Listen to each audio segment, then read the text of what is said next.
How you doing, everybody? Today on the Out of Exile Podcast, we have a great friend of mine, Mr. Wayne Brewton-Bey.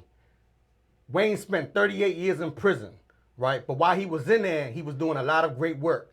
I am a product of a lot of the great work that he did. I am honored to say he's one of my big brothers. He definitely one of the men out of many men that raised me to who I am, to the man I am today, and I definitely appreciate it. A lot of us call him legend. Throughout the interview, I'm definitely going to give him opportunity to express why they call him legend. But he's been home. What year you came home? 2017. Came home in 2017, and since he's been home, he's been doing a lot of great work. So today he's going to share stories. So let's get it.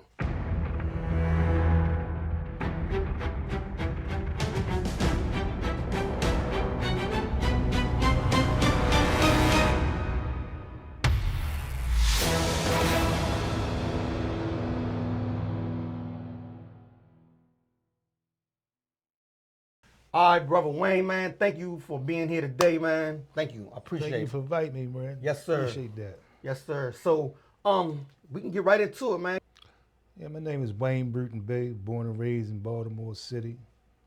You know, at the tender age of 17, I found myself being arrested and convicted for first-degree murder and armed robbery, upon which I was given a life sentence. And during the course of my incarceration, you know, I had a lot of pitfalls, especially like the first 7 years, the ups and downs, you know, going back and forth on segregation and stuff, and never really fully understand why I was going through all the changes I was going through. And then I got hit to basically, man, our mind things. You know, when we 17 to 25 and stuff like that, we still trying to find ourselves and become mature. And that's the cycle I got caught in. You know, and as a result of that behavior, that was the outcome. And while in prison, you know, man, that was a hell of a journey. Right. It wasn't easy at all, man. And until I matured, probably about 82 or 83. I had a man named George Smith asked me one day in the yard that I want to die in prison. I said, no, man, I don't want to die in prison. So he invited me to a CAP JC meeting. JC's? Yes, and it was through the CAP JC that I think was my springboard to enrichment. Okay, cool. You know what I mean? I had the opportunity to look at life differently. You know, it was through the CAP JC. I went on to get my GED. I went on to college and stuff. But it was so many opportunities that was given to me, you know what I mean, through CAP JCs. And like I said, that was a springboard. Okay. And once I got my little faculties together and started maturing. Right. I do want to get into that. We're going to get into that. But I want to rewind it a little bit, right? Just like a little bit about your life as a teenager. You said you went in at 17. Correct. But what was your life like in the teenage years prior to your incarceration? Prior to that, I was just very rebellious. I was brought up as a Jehovah's Witness. So a lot of things, a lot of other kids, you know, had access to Christmas, the holidays and birthdays and all that. I never was exposed to nothing like that. So you can imagine, as you know, kids they basically bullies. They don't understand what they're doing really to their peers and stuff, and being teased all the time because you got to wear a shirt and necktie, you know, all the times and stuff like that, Right. and go out and field service and stuff. That was a little embarrassing and stuff. And so, but I wanted to embrace the rebellion lifestyle. It was something about the streets that just drew me to it. You know what I mean? And I always try to find a man, you know what I mean, especially in the times that we came up and stuff, you know, with me anyway, back in the 60s and 70s. You know, my definition of a man is how, you know, how many women you had, how many people you can beat up, you know what I mean, the Right. bravo thing, but that's nothing, you know what I mean, being a man or what a man is. And so I always went to school. I was a pretty good student. I was into sports and things of that nature, but it was just the streets. They kept on drawing me, you know what I mean? And one crime led to another. You know what I mean? So being I'm the leader of my little crew, so I had to do things more. And what area you wider. grew up at? In Emerson Village. Emerson Village? Yeah, Okay, Emerson okay. Village and stuff. Middle class neighborhood and stuff a lot, you know what I mean? And one thing about Emerson Village is a very close-knit community. You know, as a matter of fact, my friends that was in first grade to kindergarten are still my friends today. Mm. You know what I mean? So we Right. see each other, you know what I mean, as much as we possibly can. Correct me if I'm wrong, but you said you was raised like Jehovah Witness. Absolutely. And Jehovah Witness. And but you was drawn to the streets, drawn to that lifestyle. Correct. Right. What was there any other dreams that you had growing up, like something you wanted to do when you get older? Yeah, play sports. Sports. Yeah, but I did play sports like even in high school. Mm-hmm. You know, but I used to go back and forth from training school a lot though, but I always had that zest, you know what I mean? Training school, that's like a juvenile facility. Juvenile yeah. facility? Okay. So I stayed back and forth in there, between there, you know what I mean? But I always played sports though when I come home. Speaking of that, because like on the inside, we all called you legend, right? Correct. And I used to hear the stories about you about scouts actually coming to the, was it penitentiary? Yes. To watch you play? Yeah, Like basketball scouts was coming to watch him play in the Maryland penitentiary, and you had, how much, what was your time, your sentence? Yeah, Life sentence, and they was coming to see him. Yeah, right? it was back then, but it was real big, and sports was a thing. Right. And they, you know, you had the administration. They used to have like what you call varsity teams. Right. So we used to travel from different institutions to play, or we had, wow. and That's in the 80s. right, Right. And That was then before I got there. Yeah. Then Right. they had what else did they had up there? They had football. I played football for the old jail. Mm-hmm. Baseball. So everything was varsity related and stuff, right? So, and yes, I used to go on segregation. I was on segregation one time for 2 years. Mm-hmm.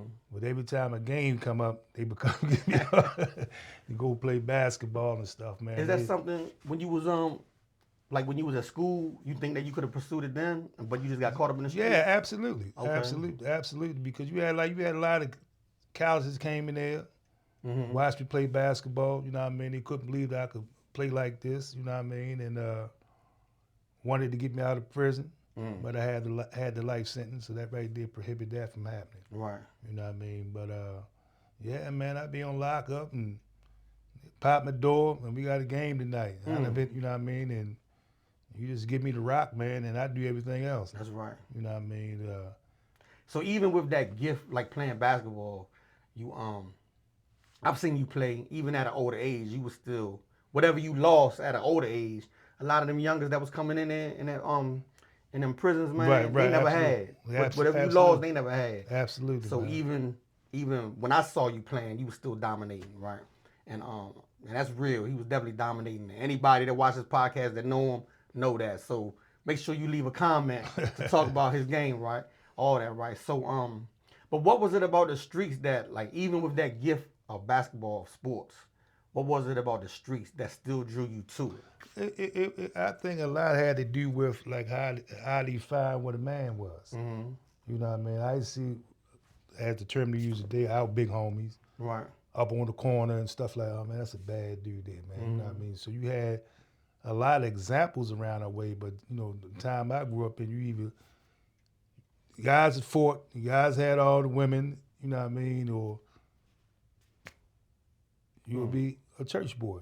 Right. And you would look down at cats, but that's how I thought it was. You know what I mean? But yeah, man, just coming up in that era, man, was, you know what I mean, I was introduced to a lot of things at an early age. Mm-hmm. You know, and it was just something about the streets, man, and that lifestyle and that crowd that, you know, I used to go watch a lot of pimp movies. Right. You know what I mean? Back in the Right. days, stuff, the Mac and all those type. So you know what I mean? And like I say, man, if you ain't got all that together up there, man, you got to, you know, who influenced you or what's influenced you. You know what I mean? So at 17, you caught a charge and you went to prison. And you went to the Hagerstown area first? Right. Okay. So you went in the Hagerstown area. What was it like going through, I'm gonna say your trial? When you was going through your trial, like, what was Did you feel like you was gonna beat the case? No, I knew I was gonna get found guilty. Okay. You know, the murder that I had was out in Baltimore County, out in Towson, Maryland. Okay. And you know how that it's just like PG County, Towson, Schellenberg, we Right. went to, and they had a lady by the name of Sajo Khan, not the Supreme Court justice, but she was in Baltimore County, made a statement that anybody from Baltimore City ever come out in Baltimore County, they ain't never coming back home. Wow. And there was a lot of racism. I took a life of a young white boy named Harold Jenkins. So that in itself was another strike against me. I had an all-white jury. That was another strike against me. I had a white attorney, ain't probably went out of law school but a couple of years, but my parents don't know that. Right. So the deck was definitely stacked against me. And the area where I lived at, in 1971, we moved from Emerson Village to Woodlawn. All white. Majority of people lived on my block were people who work at the sheriff office, at the courthouse. Right. Had a lot of officers. They knew me because of my behavior out in Baltimore County. So that was another strike against me. So when I had an opportunity to arrest me for murder and armed robbery, man, that's something they really welcome.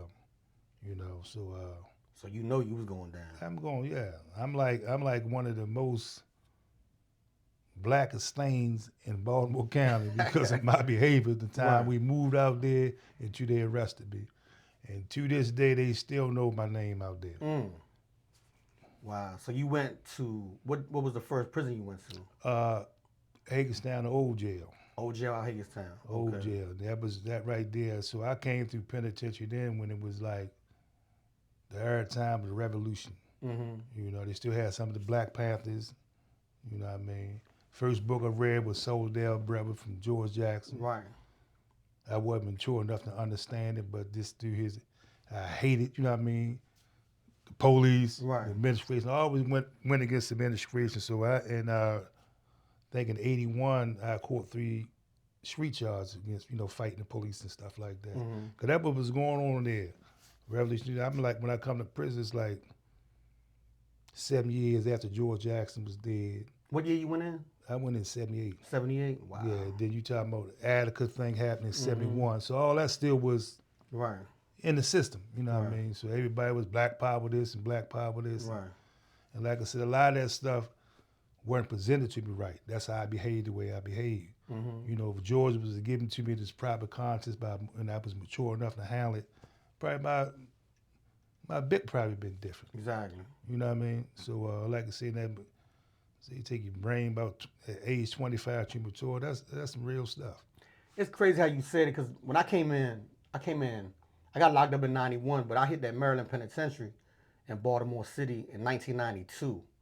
But like right away, a lot of the men in the prison was taking a lot of us youngers under their wings, making sure we went to school, making sure we went to the library. You know what I'm saying? A lot of men like embraced us and made sure that we didn't die in prison. Bad. And, and fall into the pitfalls a lot of other guys that fell into and stuff, man. It was very cruel, and that's how savage it was. Right. Yeah, man, I've seen a lot of weird stuff in that place. Right. You know what I mean? I've seen a lot of brothers go, and put it like this. Don't think because y'all was young when y'all came through, we know the boys grew up to be men. Right. But we recognize certain qualities and traits in a man. Right. Even at a young age. You dig what I'm saying? Yeah, I feel that. Because I done been in quite a few situations guys wanted, man, that's a man. Right. Don't look at that little kid. You know what I mean? There's a lot of guys get caught up like that. But yeah, the same way as I grew up in the prison system. Yeah. As I became a man, I started doing the same thing. Started raising a lot of other guys, right? So I definitely know how it is. So,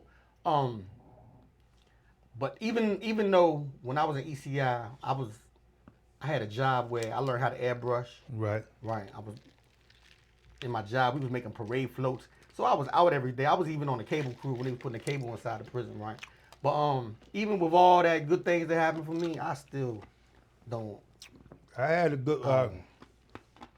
When I went down there, this was crazy about it.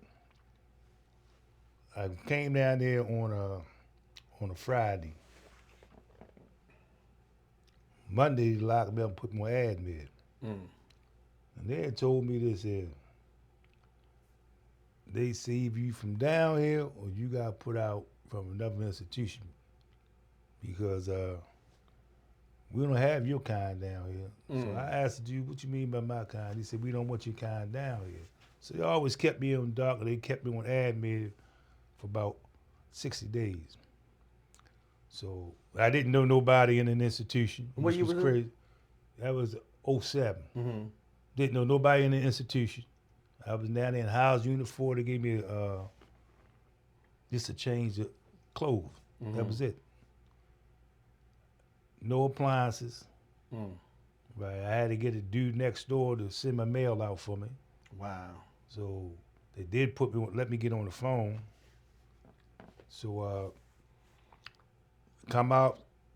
So they finally let me off because they lied and told my people that I was in general population. But they had me on admit the whole time I was down there. Did you ever find out why? Yes.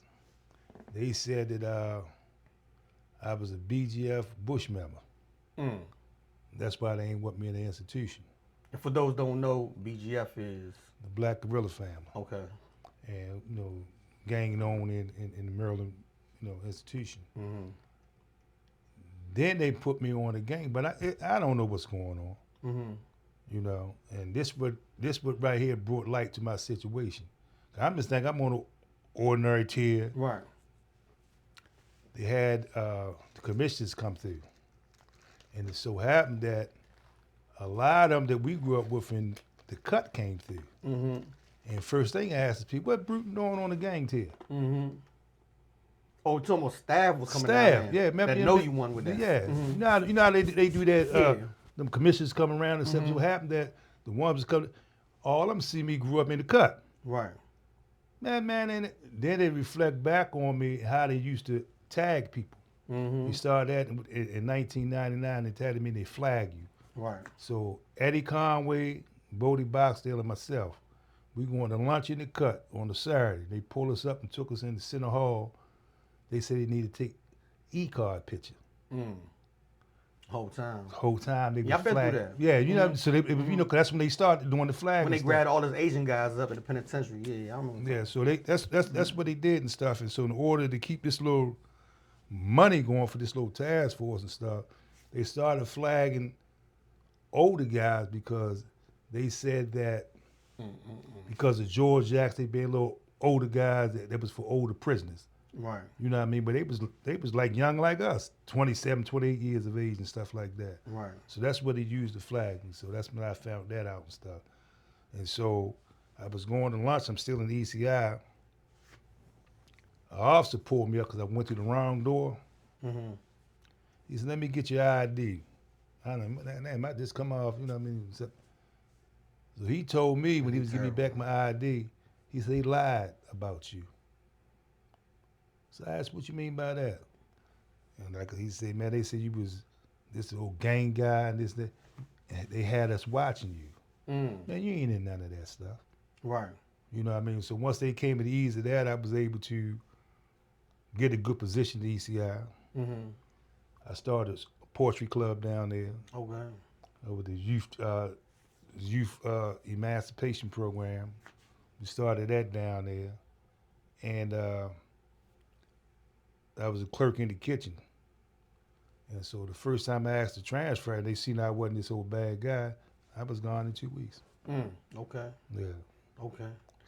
So when because I know earlier you said that you was involved in stuff where like you caught street charges. yeah, and up Hagen, man, it was so much racism up there, man. You know what I mean? Yeah, I'm talking about they come in the kitchen, man, with the little sheets on it.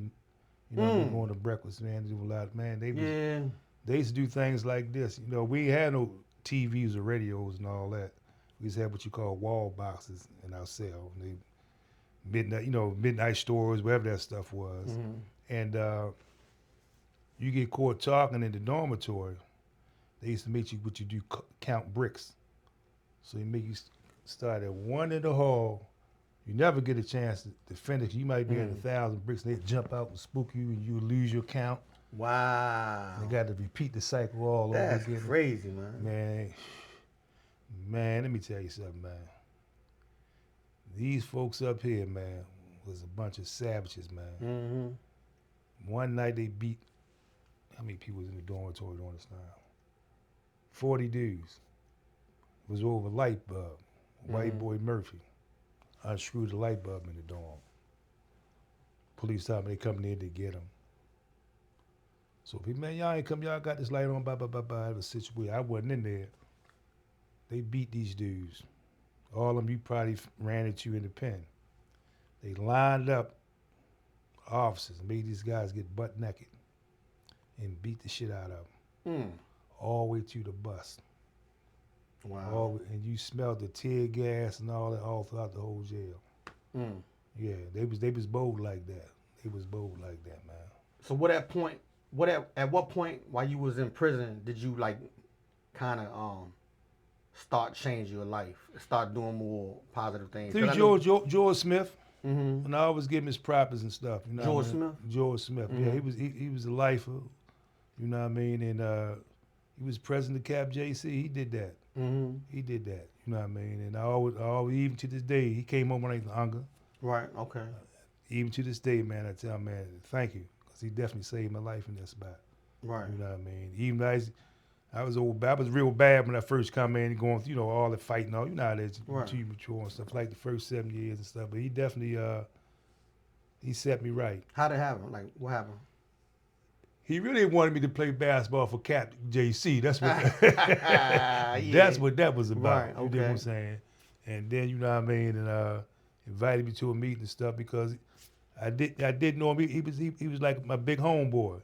But he was down about 15 years when I got there. You dig what I'm saying? So you know how that is, man. The same way we recognizing you, he recognizing me. Man, come on, man. Get yourself, you know what I mean? So that right there definitely opened my eyes. So I wasn't doing nothing Monday nights anyway. Right. Man, come up Cap JC's. And we ain't had no TVs in ourselves, none of that old type of stuff like that. So, that's what did it. Okay. Around what year was that? You said you was in like 6 or 7 years at that time? Yes, let me see. That happened in man, about 82, 83, something like that. 82, right. 83. So when he saved your life, kind of got you on a different path. You're on a different path. Right. He was getting you into school or getting you programs? Programs. He, you know what I mean? Because he was saying, man, just come check. You know how you be, man, I ain't got time for that shit, George. And just keep wearing you and stuff like that. So and I liked it. I was more to just get a certificate at first. Exactly. But you know how that light bulb moment, damn, Jack, this is some. Same thing with I think AVP did that for me. Yeah, programs like that. Came in to get a certificate, fell in love with the program. Fell in love with the program. Next thing you know, I was a facilitator for 10 years. I came membership director to Cap JC's, and he was just showing me program, organizing how to do things and stuff like that. Right. So I had a lot of like mentors and stuff like that, even from on the streets and stuff like a Linda Moore for one. You know what I mean? She came in with the NWSAP in the penitentiary. You dig what I'm saying? But taught us how to mobilize. You know what I mean? Bringing our family together, man. How to go down, legislation stuff for these bills and stuff like that. And that was the Maryland Prison Renewal Committee, right? That was the first organization that I was be abreast to that really cared about us as a people. Right. And they got a lot of agencies out here now that help, return to citizens. But that was her dream, man. And just to see them where it came from to what it is now.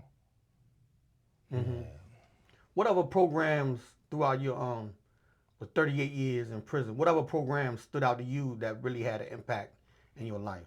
I think those two that were more signs in my bringing, and I would have to definitely have to say, give all that to Cap JC, because that was the first organization that I ever came in contact with. Okay. You know what I mean? And then I do know that you started a lot of programs in there. You started a lot of stuff.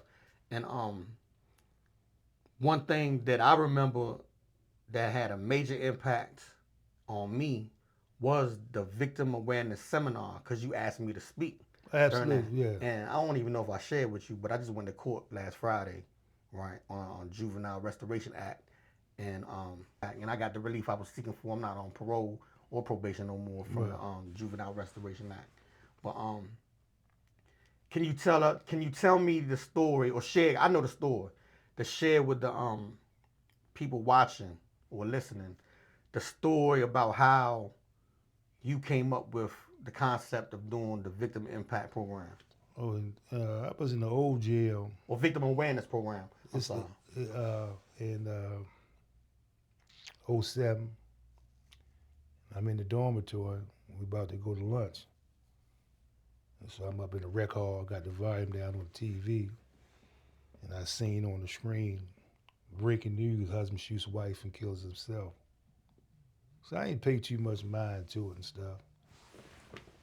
And so I went to dinner and came back.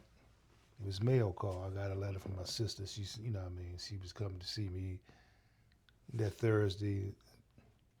I'm just acting like I got the letter yesterday, like she wrote it, and I just get, but you know, Right. it's not allowing the process is. So the very next morning when I woke, watched Channel 13, breaking news, husband shoots wife, say it again. So something was sitting right with my spirit when I went to breakfast. So when I came back to the dormitory, she worked at dialysis, so I called her, didn't get an answer. I said, well, she get off at 7:30, I called her then.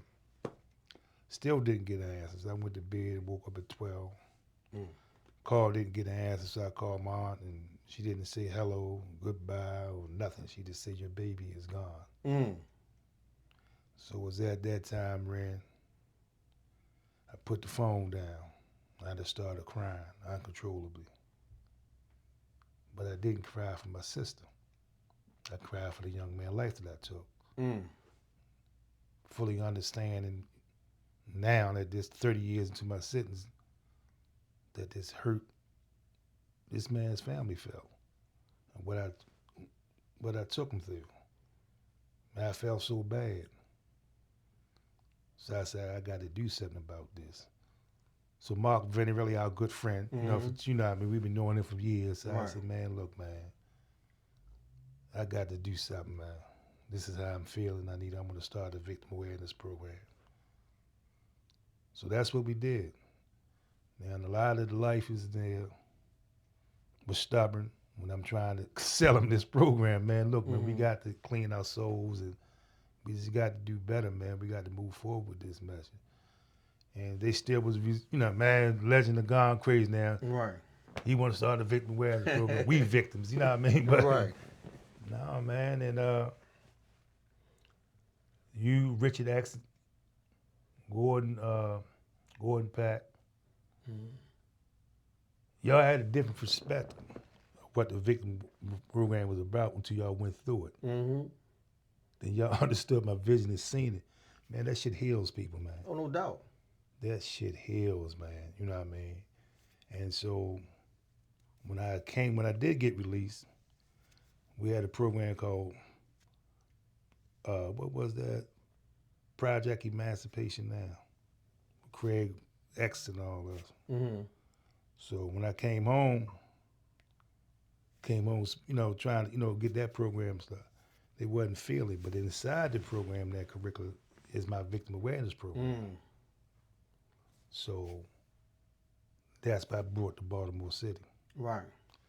And so with Panacea Media, Dan O'Connor, my buddy from out of New York, we got together and pushed that thing. So we had we did like 40 mediations. And we filmed all these, right? I took a few of my friends through it. I mean, there's nothing more rewarding than that.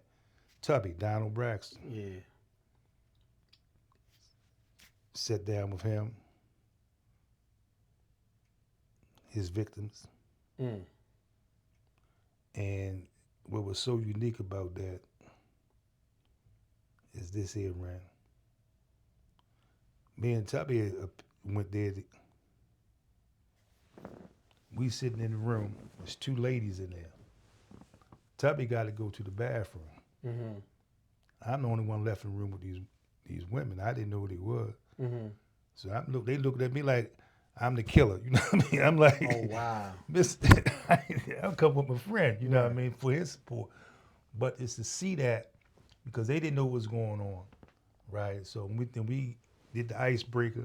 Everybody introduced themselves. You know what I mean? The facilitators, and Donald went out, and Donald often used to say, I'm one, because we always try to escape responsibilities. Mm-hmm. But this is why I dug about this and Doug Subby for doing it. We'll say things, but we leave certain things out to protect our innocence. Mm-hmm. He said, I was one of the youth that was accused of killing your grandfather. Mm. Right. It's like taking him out. Yeah. Right. And so the lady said her response was, Donald, you wasn't the one to accuse, you the one who killed my grandfather. You know, it was a black prominent doctor and stuff like that. And Donald see out, so that was his first time admitting that. Okay. And it took so much off. I want to know the weight came off his shoulders. Right, I bet. I felt it. Mm. Even the people, they forgave him. They like his best friends today. Right. You know what I mean? And most of us get murders like this. Even the ones that we came in and we may have been oldest, senseless murders, man. There wasn't no money in it. Down on is 4 people get life bits for a bag of weed. Right. You know what I mean? And come on, man. I know the power in it, right? I didn't realize the power initially.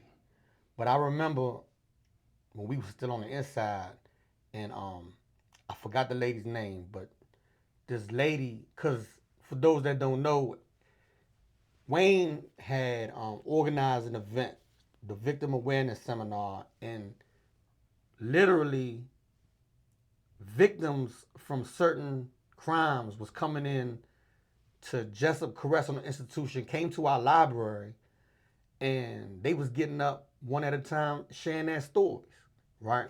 And I remember this one woman in particular, she shared a story about how one of her family, I can't remember if it was her brother or her husband, was murdered, right? And when she was sharing the story, I was reflecting on the victim in my case. I was reflecting on his wife. Right. And was wishing I had the opportunity to give her an apology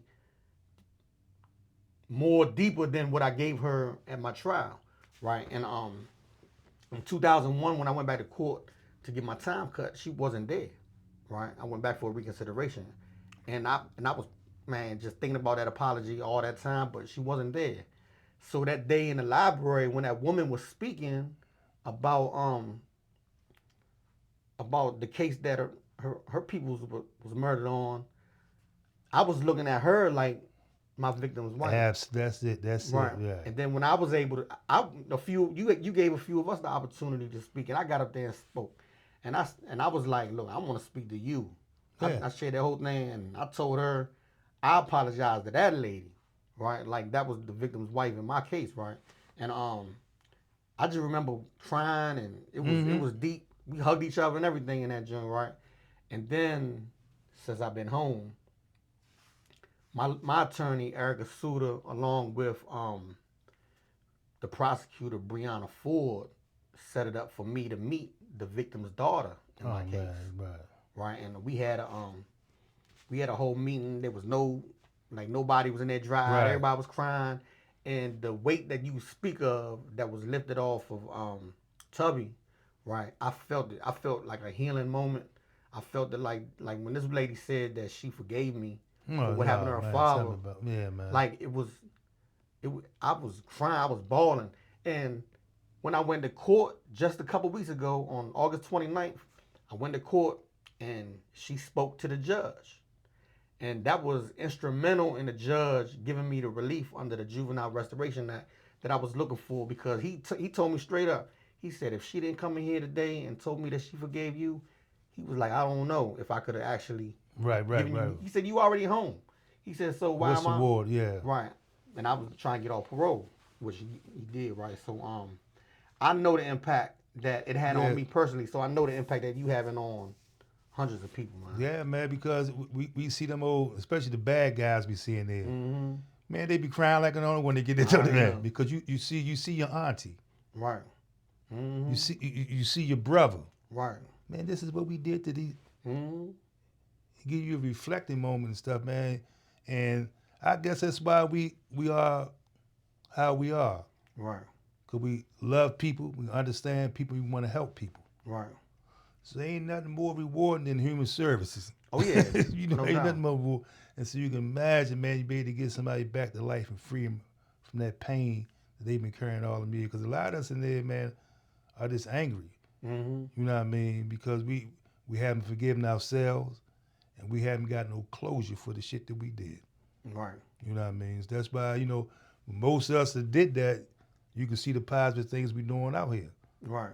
Because a lot of brothers benefit from them programs that we created in there. And you came home 2017. Yeah. What was like some of the biggest challenges you faced when you came home? Wow, besides, I think relationship with my wife. Mm. I went in as a kid. Right. So a lot of things a lot of people was privileged to, we weren't. Right. We was deprived of. You know what I mean? So it's basically like learn how to chew bubble gum and walk again. Exactly. I know how to love my wife, make love to my wife. Mm-hmm. You know what I mean? And one time she came down there because I was still stuck on that penitentiary stuff, thinking that I was beyond that. She went to kiss me one day in bed, ran out and threw a crowd all the way across the room. Oh, you were sleeping. Oh, yeah. Threw almost, you know what I mean? Mm-hmm. You know, little things like that. I ain't gonna say the world was real fast, because I did catch on real, but I was prepared to come out here. Mm-hmm. You know what I mean? It was just the little things I had to learn all over again, man. It's like relationships, my social skills. Right. You know, sometime we was out at Cherry Hill one day. Wife getting a little haircut. I said, well, look, I'm gonna walk over to this dollar store to buy something. So when I came out, still on this penitentiary shit, so I seen two dudes on the corner up my peripheral vision. So, we hide, we alert. Mm-hmm. So I go into the dollar store. While they came in about 5 minutes later, I done put my back against the wall. Right. I'm in combat mode now.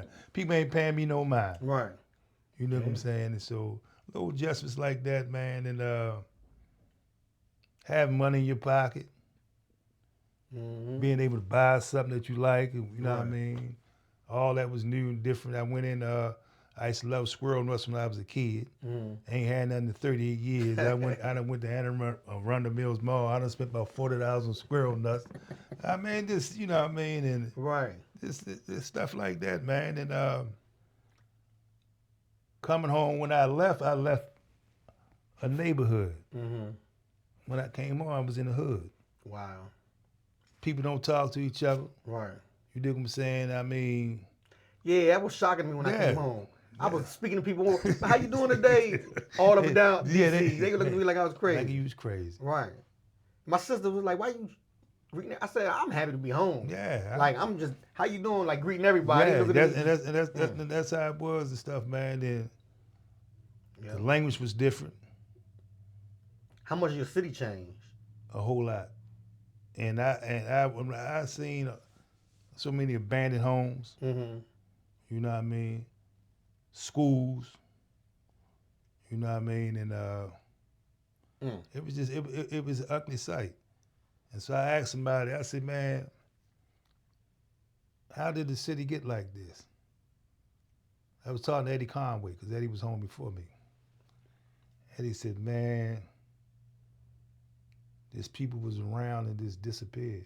Mm-hmm. You right there, but you don't see it. Right. Because you got blinders on and stuff, because man, I never heard so much language, girls calling guys bitches, and Yeah. I mean, it was just the parents and stuff like that. I think it had a lot to do with that drug stuff, man.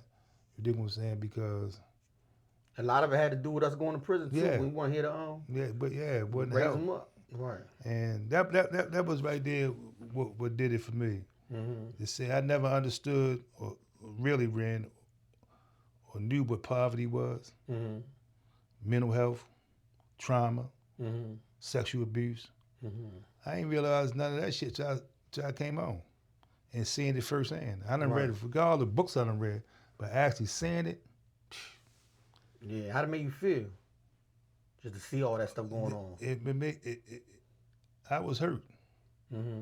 And, the work I do and stuff like that, and I used to take a lot of that work home with me. Oh yeah. Seeing them kids, I said, damn, man, my kids like that and stuff, man. I'm talking about kids raising themselves. I mean, I done seen it all and give them a home. You know what I mean? And it was just through that, man, it's made me want to help my people a lot better. So when I look at the news now, when they talk a lot about the juveniles and doing this and doing that, I don't say lock them up and throw away the key.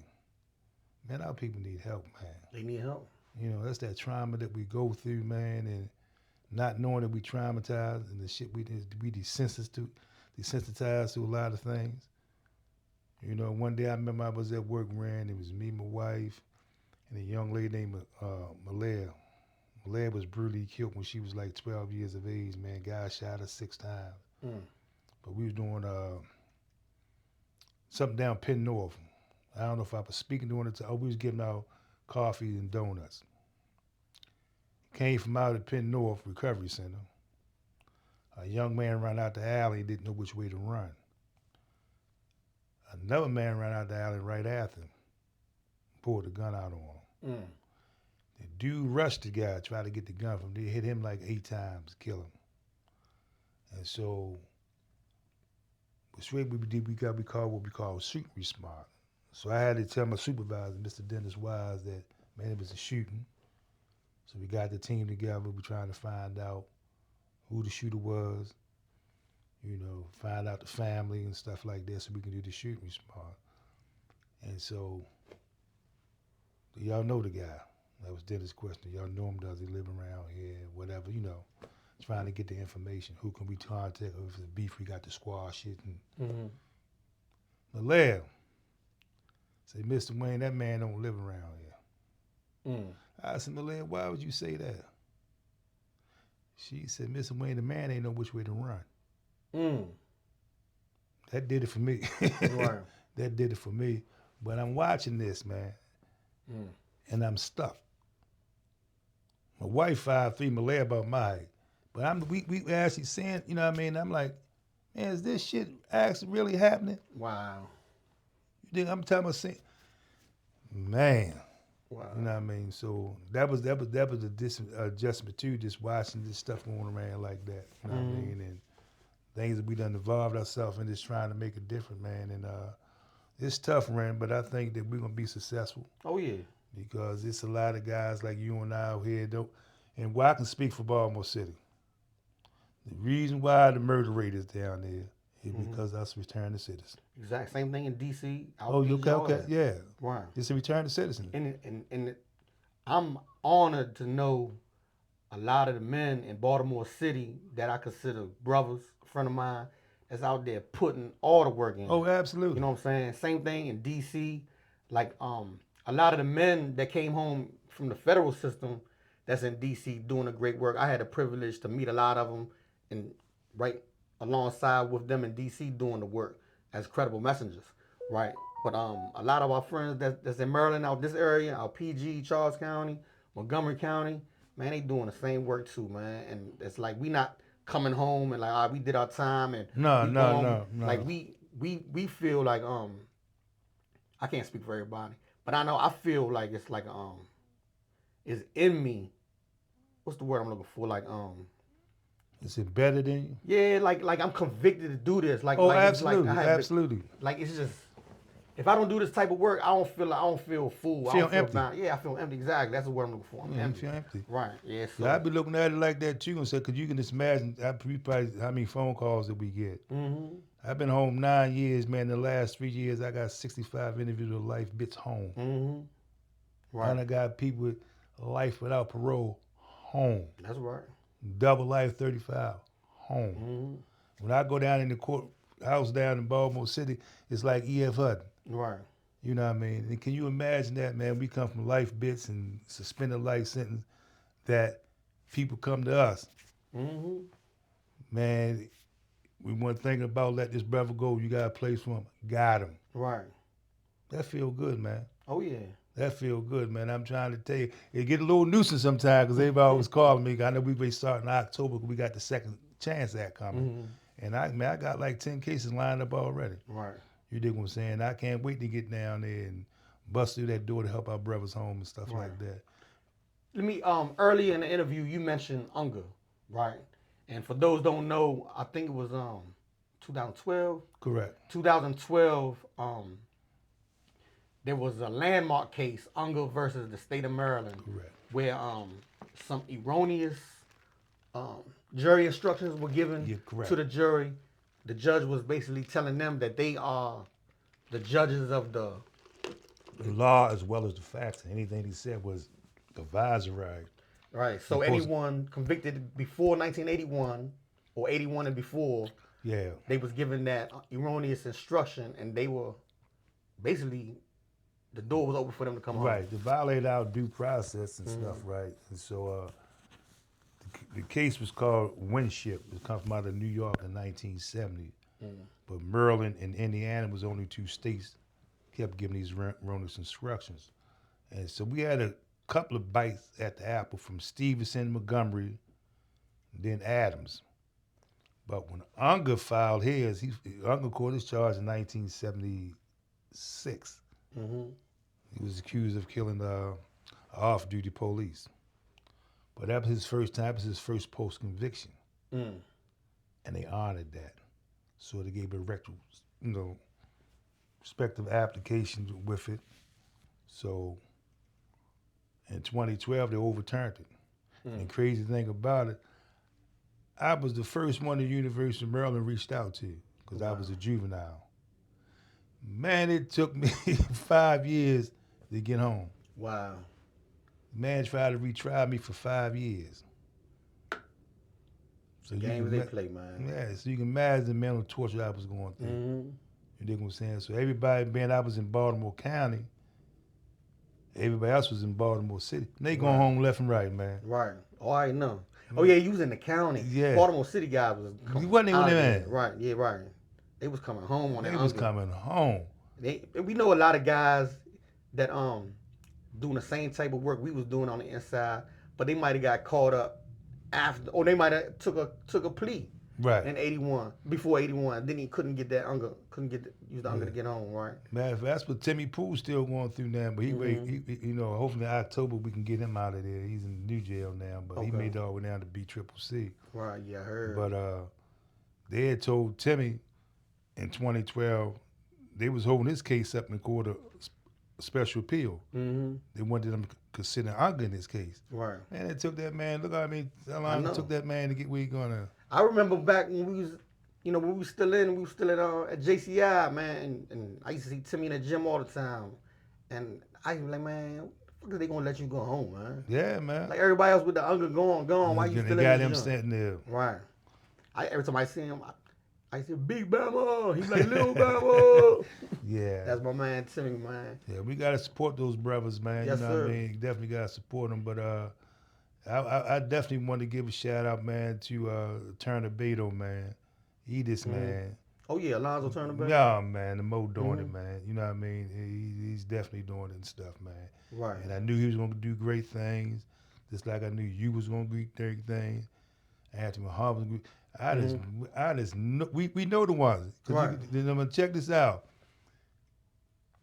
The same ones was in there pushing this positivity are the same ones out here. And it's the same ones that I don't have new friends. Right. You know what I mean? I still deal with Celine, Raouf, and Hassan because all is doing the same positive things in the community and stuff. Right. You know what I mean? And that's what's happening, man. And it makes me feel so wonderful. I'm gonna go back to the victim impact thing because I went to court for one of my Mo brothers and stuff. I think we was out Upper Marlboro or Montgomery County. I forgot which one it was. Short Bay. And I talked on his behalf. But how powerful it was is that prior to his hearing, him and the victim sat down and met. Man, this was one of the most emotional, tear-dropping court hearing I ever been in because they wasn't there crying, Mm. even at the victim. And I thanked her for forgiving this brother. Wow. And I told her, man, take that pain and turn it, into your passion, man, and help other victims heal. Because it's a dual thing. Mm-hmm. Not only do we get a chance to heal, but they get a chance to heal. Right. Man, I'm telling you, man, that room was, man, so emotional, man. Right. From them, the mother. And I mean, it came to a hug session. I understand. Like it's powerful, man. Yeah. It's powerful. So what do you see? Where do you see the victim awareness program? Like where do you see it going? Do you see it going throughout Maryland or Throughout? Well, we've went. Let me share this with you. I've been all down in Charlotte, North Carolina. We went to visit Daniel Green. Daniel Green is a young man that was accused of killing Michael Jordan's father. Oh wow. So prior to the COVID, ESPN was going to do something with us, pick up Larry. We was going to see Larry Dimmer next as his co-defendant, right? Because they was very interested in what we're doing with the victim awareness program. As a matter of fact, Daniel Green really get a new trial now. You know what I mean? So I'm still in contact with him and stuff. So yeah, we done been all the way to North Carolina with this victim awareness program. I'm glad you shared it because I didn't know that. I thought it was just like around the city. No, Dan lived down in North Carolina. Now he's basically from New York and stuff like. And if you go to Instagram where they got Panacea Media, we got like 31, 32 videos on there about forgiveness. You know what I mean? So we gave him the platform. You know what I mean? And this how powerful this stuff is, especially if you work in the community. I used to have like 14 kids I used to deal with every day when I first started working with Straight Street. I did a video for Panacea asking forgiveness for my victims in my family. They put it on Murder Inc. So the kids had the opportunity to see it. So I came to work the next morning. We down Maccabee and swim park. I got my kids with me. You know what I mean? In Dallas was probably about 9 to 10. Miss Wayne, I ain't know you killed somebody. Hell of a teaching moment. And I went and explained to them everything that went down and things like that. They didn't look at me as no murderer. They looked at me as Mr. Wayne from State Street. Right. But the opportunity just to drop them jewels on them. Hey, man, hey, that's why I'm here. So you got to live the way that I live. Right. You dig what I'm saying? And I still got a relationship with them kids to this day. Nice. Yeah. Nice. So when you it's interesting you said that because I was getting ready to ask you about like the your legacy. Like when people speak about the legend, when they speak about Wayne, what legacy you leaving behind? Well, I just be remembered, man, in this real shit, man, as an individual that cared, an individual that loved his people, an individual that asked my people for forgiveness for the things that I've done, the pain that I caused, and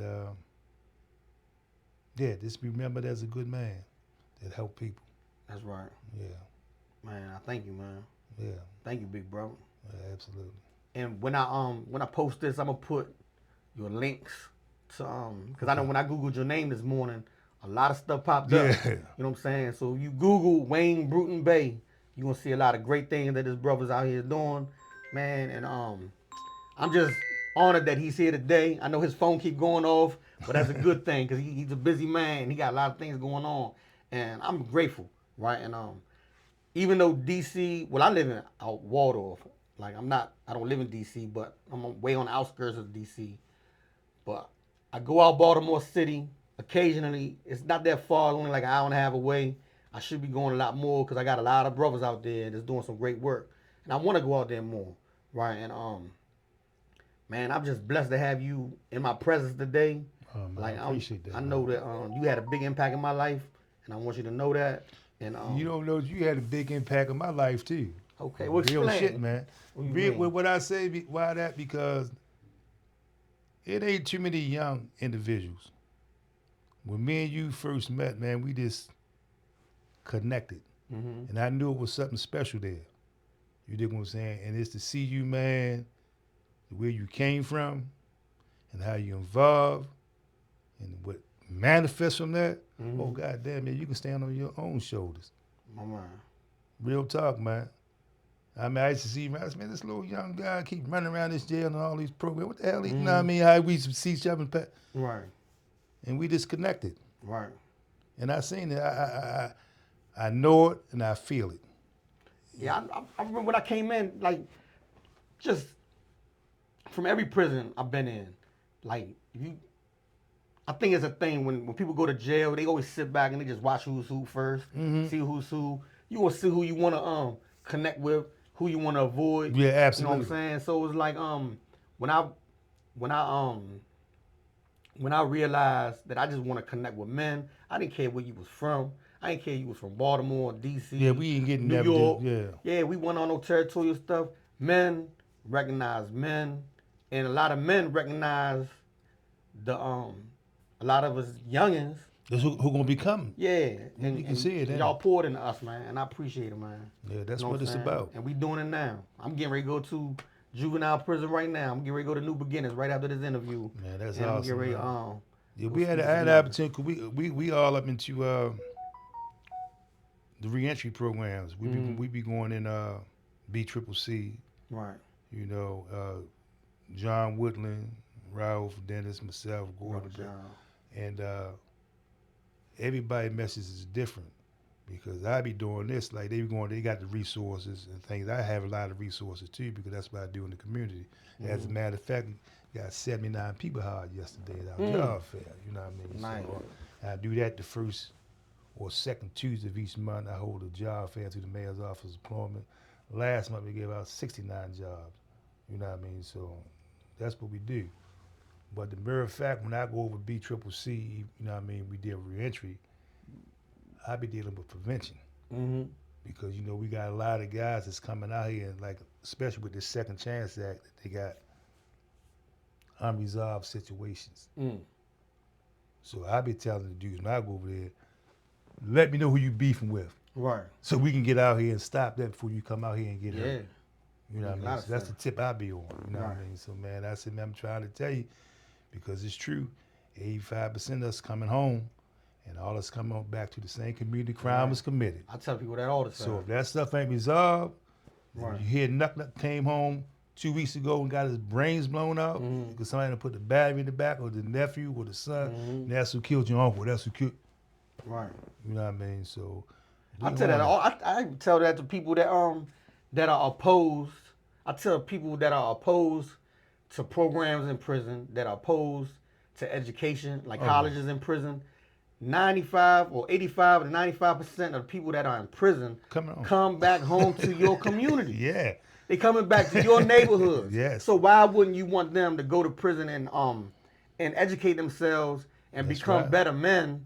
So when they come home, they're not a danger to your community. That's it, man. Just think about it. Think about it. So, about prevention, man. Yeah, it's about prevention, man. I'm on that, man. You know what I mean? The guys look at me like, well, I'm telling you, man, where you going to Sandtown? Right. Man, they kill people in Sandtown every day, man.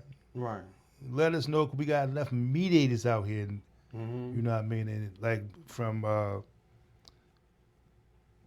was it, We Are Us. They got the Peace Team in Baltimore. They got, man, there's so many entities, man, but it's all us that's been away. Mm-hmm. Right. It's all us that's been away. Just down in these trenches, man, trying to help these people out, man. Same thing out here. Yeah. So I understand. Yeah, I can feel that. Yeah, Right. because that's us doing that. Ain't no Ivan base. Ain't none of that. Right. Ain't none of that, man. I'm trying to tell you, but we in the schools down there in Baltimore, man. You know what I mean? And I seen one brother, I don't want to deviate too much and stuff, but I seen it like, you know how we pull our friends along. But sometimes you got to be careful who you pull along. Mm-hmm. So I seen this one organization that is working in our community, two of the brothers, pull them aside. I said, man, I'm very proud of y'all. thank y'all for helping us out here. Yo, but you can't be high out here, though. Right. You know, we give you enough to clean yourself up, man, but this message, Right. it's conflict. You can't come up here, you know, and stuff like that. Yeah, just imagine if you were young and somebody trying to tell you, Man, get that. and he high as a mother. Man, get the M away from me with that Right. bull crap. So, Oh, yeah, nodding. yeah. Nigga, you crazy. Right. But you know what I mean? It's, you know, and there's a lot of us where we can be patient in some areas because there's a lot of us first time with employment. Mm-hmm. A lot of us first time with fucking responsibilities. You know what I'm saying? I'm not saying that, you know, yeah, I can sit up here and say, well, yeah, I got a $200,000 home. I own my own car, this, that. But I had to take a life to enjoy this life. And I don't think that's fair. Right. You know what I mean? I definitely don't. That's why I push the victim awareness program. You know what I mean? I want people to heal. Because, you know what I mean? Come on, man. That's right. Come on, that ain't right. Keep up the great work, man. Yeah, appreciate you, Rick. Thank you, man. My man. My man. Yes, sir. And that is a wrap. Yeah, My man. man.